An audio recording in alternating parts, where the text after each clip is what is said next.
Good evening all of you. आज हम बात करने वाले हैं, एक कॉमन आपका क्वेश्चन आया है बेरेक्ट। बार बार जो भी साथी तैयारी कर रहा है, बार बार एक ही कमेंट ज़्यादा आता है कि सर बेरेक्ट कौन सा पढ़े, कैसे पढ़े, बेरेक्ट क्या होता है। तो उस संबंध में आज आपका वो क्वेश्चन है, उस पर अपन बातचीत करने वाले हैं। उससे पहले थोड़ा आपको बता दें, आपका रिव्यू है वो काफ़ी अच्छा रिव्यू आया है बुक के बारे में, और ज्ञान स्वरूप पब्लिकेशन ने भी अच्छी मेहनत की है और हमारी टीम ने भी काफ़ी साथ दिया है। तो जो बुकें शॉर्ट हो गई थी हमारी बाज़ार में, अब दोबारा आ गई है। छोटी मोटी मिस्टेक थी, वो भी सुधार हो गई है। और जो साथियों ने पहले खरीद लिए उनके लिए कोई एक दो गलतियां, जैसे मैंने पॉलिटिकल की डाली, आप समझ गए होंगे। व्याख्या सही है तो आपको खुद को पता लग रहा है। आगे लिख दिया, 1964 लिखा गया था, विधि आयोग 1955 है स्वतंत्रता के बाद, तो वो 1955 है तो आपको पता लग गया कि 1955 है। लेकिन आज एक साथी का कमेंट आया था, जैसे वो डाला गया कि सर आप तो खुद लिख के डाल देते हो। तो सभी साथियों से निवेदन है, जिसके पास भी बुक पहुंच गई है, जिसने भी देख लिया है, पढ़ लिया है, वो अपना कमेंट करके अपना रिव्यू जरूर दे। हर हाल में आपको रिव्यू देना है आज। तो जैसे ही आप वो वीडियो देखो, साथ में आपको रिव्यू जरूर देना है, जिससे हमारी टीम को भी मोटिवेशन मिले। तो अब आपकी बुक बाजार में पहुंच चुकी है।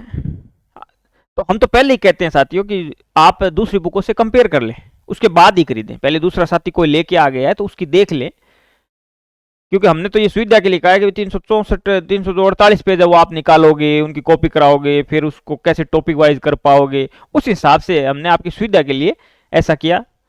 तो आप पहले कंपेयर कर ले दूसरों से, फिर खरीद लें। हम तो पहले ही बार बार कह रहे हैं। अब बेयर एक्ट पहले देख लेते हैं, बेयर एक्ट कौन सा पढ़ना है। देखो, बेयर एक्ट कौन सा भी हो आपके पास, पॉकेट एडिशन आता है।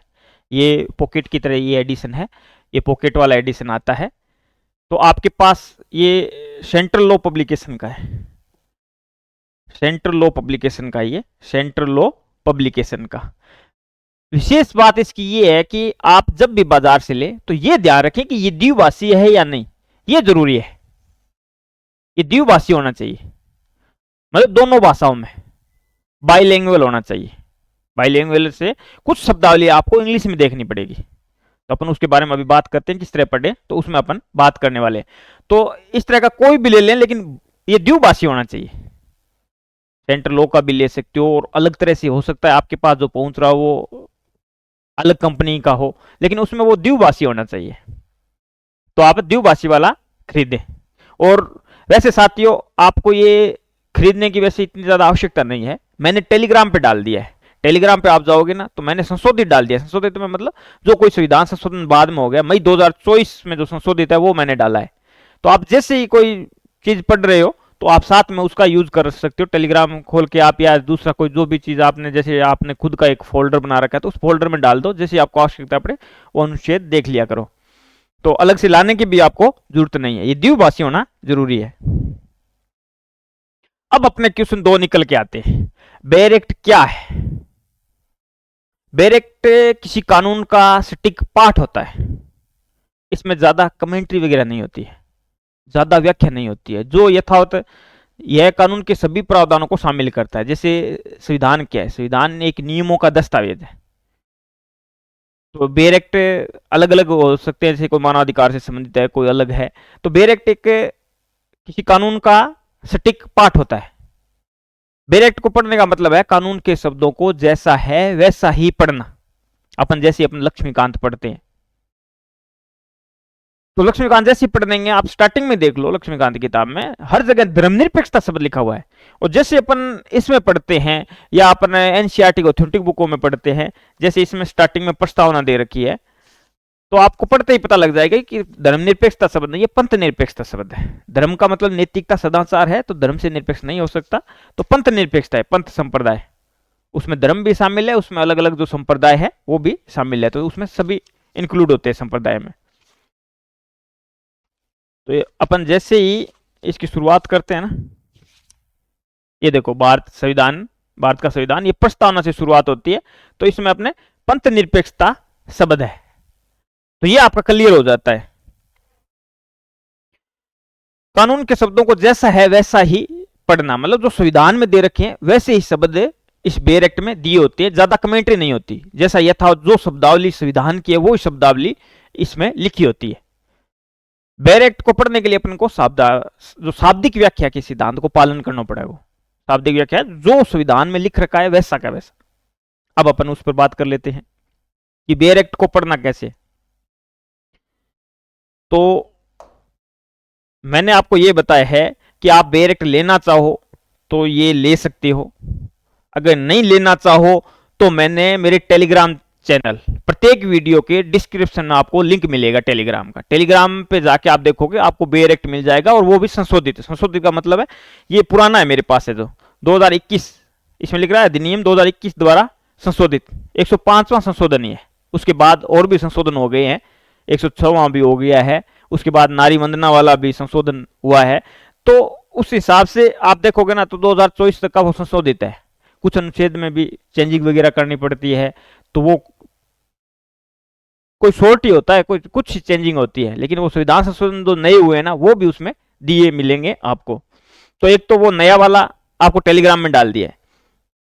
अब आपको करना क्या है, कैसे पढ़ना है। बेयर एक्ट का तो आपको पता लग गया, जैसे कानून के शब्दों को जैसा है वैसा का वैसा ही पढ़ना, वैसे के वैसी वो चीजें दी होती है उसमें। लेकिन अब आपको पढ़ना कैसे है। अब आपको ज्यादा इसका यूज नहीं करना होता है। इसका कैसे यूज करना है, जैसे आप कोई साथी मॉड्यूल पढ़ रहा है या कोई साथी कोई बुक का सहारा ले रहा है। अनुच्छेद हम जैसे पॉलिटिकल का स्टूडेंट है तो अनुच्छेद हम सारे कंप्लीट कर रहे हैं, और जो फर्स्ट पेपर का है तो वो फर्स्ट पेपर के जितने अनुच्छेद अपने राष्ट्रपति के आ रहे हैं, लोकसभा है टॉपिक में जितने हैं वो उतने आ रहे हैं, उतने अपन सब अनुच्छेद कवर करते हैं।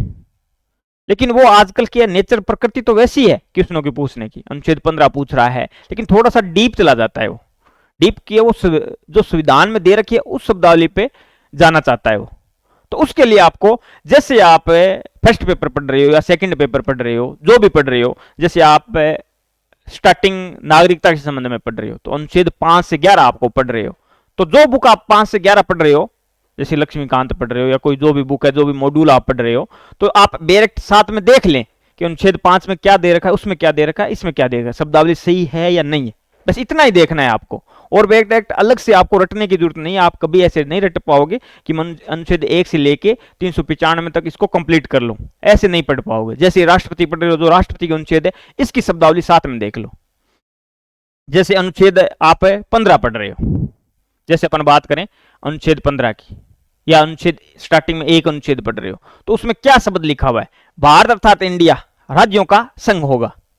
ठीक है, इसमें तो अपन कोई ज्यादा डाउट नहीं होता है। डाउट कहां होता है, जैसे अनुच्छेद अपन 15 पढ़ रहे हैं तो अनुच्छेद 15 में, अनुच्छेद 15 सबको पता है किससे संबंधित है, वो सार्वजनिक स्थानों से संबंधित है। सार्वजनिक जो स्थान है उस पर किसी के साथ भेदभाव नहीं किया जा सकता, विभेद नहीं किया जा सकता।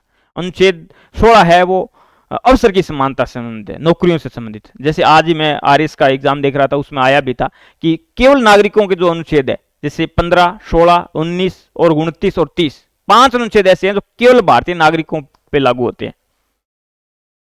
तो अनुच्छेद 15 में क्या है, अब वो ये नहीं पूछना चाहता, वो ये पूछना चाहता है कि जो कर्म है वो सही है या नहीं है। जैसे धर्म, मूलवंश, जाति, लिंग या जन्म स्थान। क्या शब्दावली लिखी होती है, धर्म, मूलवंश, जाति, लिंग या जन्म स्थान के आधार पर विभेद नहीं किया जाएगा। अब वो आपसे वो डीपली ये जानना चाहता है इनका सही कर्म क्या है। पहले धर्म लिखा हुआ है, फिर मूलवंश लिखा हुआ है, पहले धर्म लिखा हुआ है, फिर मूलवंश लिखा हुआ है। ये क्रम जानना चाहता है, धर्म, मूलवंश, जाति, लिंग या जन्म स्थान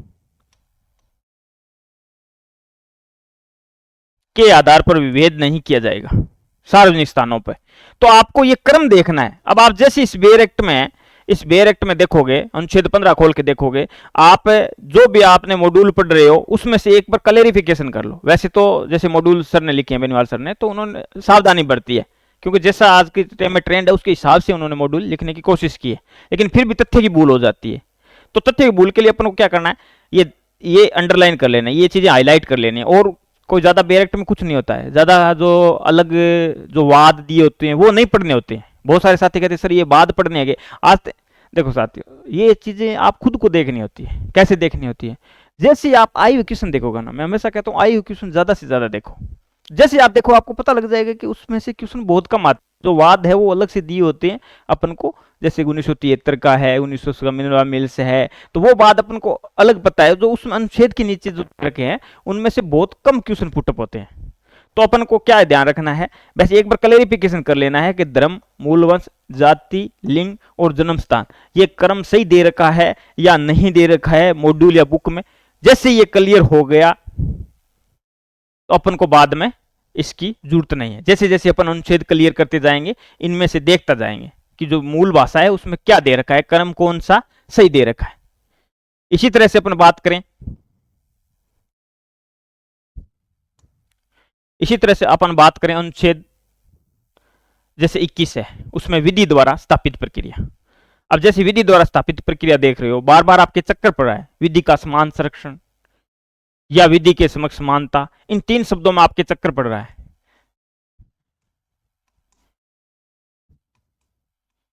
विधि के समक्ष समानता,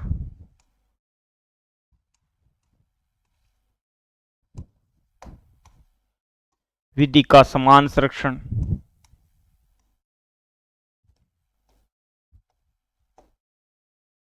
समान संरक्षण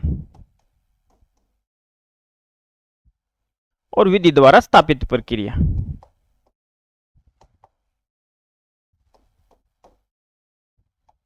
स्थापित प्रक्रिया। अब जैसे इस बेयर एक्ट को आप उठाओगे, आपको बार बार ये दिक्कत आ रही है, तो तीनों एक साथ लिख लो। अब आपको पता है कि ये अलग अलग है। विधि के समक्ष समानता कहां से ब्रिटेन से उठाई गई है, विधि के समक्ष समान संरक्षण कहां से उठाया गया, अमेरिका से उठाया गया है। जो आपको ऐसे देश का भी नाम पता लग जाएगा, तीनों देश ये अनुच्छेद 14 में, ये अनुच्छेद 14 में, अनुच्छेद 14 में है। और ये दो देश, ये तीनों देशों से अलग अलग उठाई गई है, अलग अलग उठाई गई है ये। तो ये कहां से उठाई गई, ये फिर जापान से उठाई गई है। और ये अनुच्छेद 21 में, ये अनुच्छेद 21 में अपन बात करें, ये अनुच्छेद 21 में। बस ये तीनों चीज एक साथ लिख ली आप। अब आपका क्वेश्चन कभी गलत नहीं होगा कि विधि के समक्ष समानता, विधि का समान संरक्षण और विधि द्वारा स्थापित प्रक्रिया, ये जापान से उठाई गई है। कहां से उठाई गई? जापान से। ये क्लियर हो गया। इसके बाद अपन अनुच्छेद जैसे क्वेश्चन, जिस हिसाब से क्वेश्चन आए उसके आधार पर अपन बात कर लेते हैं।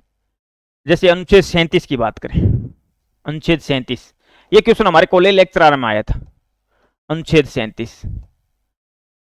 अब मैं कहता हूं साथ में इंग्लिश क्यों लेना है, ये अनुच्छेद 37 हमारे आया था। इसमें यह पूछा था कि नीति निर्देशक तत्व होते हैं। अब क्वेश्चन आ गया नीति निर्देशक तत्व होते हैं। नीचे लिखा हुआ था, जैसे 4 ऑप्शन है, 2 ऑप्शन ये थे, मूलभूत और बुनियादी।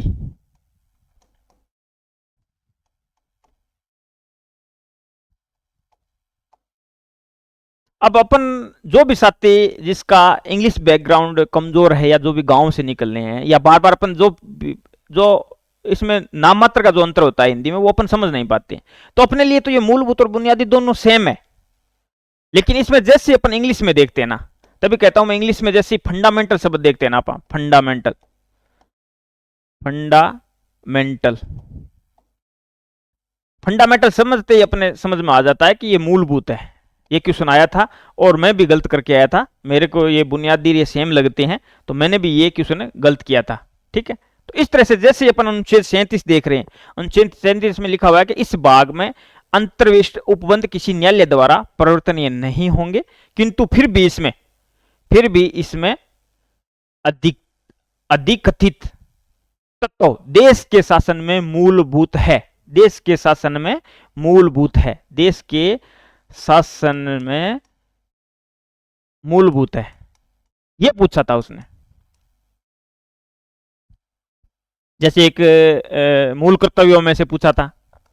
तो ये शब्दावली आपकी जैसा संविधान में लिख रखा है वैसा वैसा, आजकल नेचर तो वैसा ही उसी तरह के क्वेश्चन पूछ रहा है, लेकिन थोड़ा डीप पूछ रहा है, तो अपन को ये जाना। और विधि बनाने में इन तत्वों को लागू करना राज्य का कर्तव्य होगा। ये अनुच्छेद 37 आप देखोगे, और जैसे इसमें अनुच्छेद 37 देखोगे ये चीज लिखी हुई है, देश के शासन में मूलभूत है, तो अपन इंग्लिश में एक शब्द लिख लिया फंडामेंटल।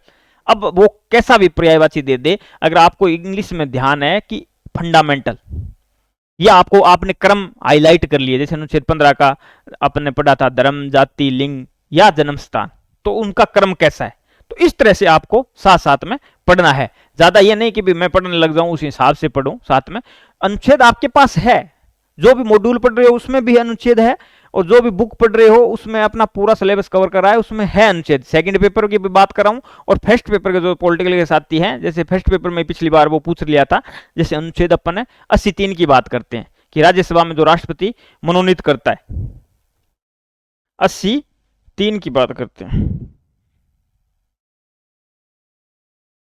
अनुच्छेद 83 में 12 सदस्य दो राष्ट्रपति नाम निर्देशित करता है या मनोनीत करता है, उसका सही क्रम क्या है, ये फर्स्ट पेपर में भी आया था। तो जैसे आपकी लोकसभा चल रही है, लोकसभा जो भी अनुच्छेद है, तो फर्स्ट पेपर वाले भी उसमें राष्ट्रपति है, उसकी आपातकाल शक्ति है, निर्वाचन है, तो वो भी साथ में जितने अनुच्छेद है उसमें क्लेरिफिकेशन एक बार कर ले कि वास्तव में जो बुक मैं पढ़ रहा हूं उसमें सही दे रखा है क्या। जैसे अनुच्छेद 368 की बात करें, तो जैसे आप लक्ष्मीकांत में देखोगा 368 में विशेष बहुमत बता रखा है, जैसे दो विधि है संविधान संशोधन की, 368 में दो तरह से संशोधन हो सकता है, विशेष बहुमत, दूसरा विशेष बहुमत या आद्य राज्यों का समर्थन, या आद्य राज्यों की विधानसभाओं का समर्थन, एक ही बात है। लेकिन उसमें आद्य से अधिक राज्य लिख रखा है, तो वो शब्दावली गलत हो गई, तो वो शब्दावली अपन को क्लियर करने के लिए इसकी आवश्यकता है, एक बार क्लेरिफिकेशन करने की अपन को आवश्यकता है। तो इसमें ये आया था, इसमें साहित्य, विज्ञान, कला और समाज सेवा, ये चारों क्रम है। समाज सेवा ये क्रम है, ये एक बार आपने देख लिया तो आपके क्लियर हो गया, हाईलाइट कर लिया उसमें, और जिस बुक में पढ़ रहे हो उसमें गलती है, आगे पीछे दे रखा है, तो उसको सही क्रम से आपने बुक में रख लिया, तो दोबारा आपको फिर डायरेक्ट देखने की जरूरत नहीं, जैसे सारे अनुच्छेद आपके कंप्लीट हो जाते हैं। जैसे इसको पढ़ना कैसे है, जैसे आप राष्ट्रपति पढ़ रहे हो तो राष्ट्रपति के अनुच्छेद जैसे ही पढ़ रहे हो तो इसमें साथ साथ क्लेरिफिकेशन करते जाओ, बस इसमें जो वाद वगैरह दे रखे वो नहीं पढ़ने आपको, और कोई चीज समझ में नहीं आ रही है, जैसे बुनियादी है, मूलभूत है, इस तरह की शब्दावली नहीं आ रही है, तो साथ में इंग्लिश जो शब्दावली है, तभी तो मैं कह रहा हूँ जो द्विभाषी है ना वो ही आपको लेके आना है। तो बस जी, तो इसी के साथ साथियों आपका ये जो अपन ने एक महत्वपूर्ण टॉपिक था जिस पे अपन को बात करनी जरूरी थी कि बेयर एक्ट कैसे पढ़ना है, तो उस पे अपन ने अपनी चर्चा कंप्लीट होती है। वो आपको सारी चीजें मैंने बता दी है कि किस तरह से इसका आपको पढ़ना है, होता क्या है, बेयर एक्ट क्या होता है, ये भी है, हूबहू जैसा लिखा हुआ है वैसे की वैसी शब्दावली इसमें यूज की जाती है। आजकल वो ही जानना चाहता है समवेत संसद क्या है, तो दोनों सदन नहीं कहता, वो समवेत संसद कहता है, समवेत संसद दोनों सदन एक साथ, तो इस तरह की शब्दावली वो जो संविधान में दे रखी है वो यूज करना चाहता है।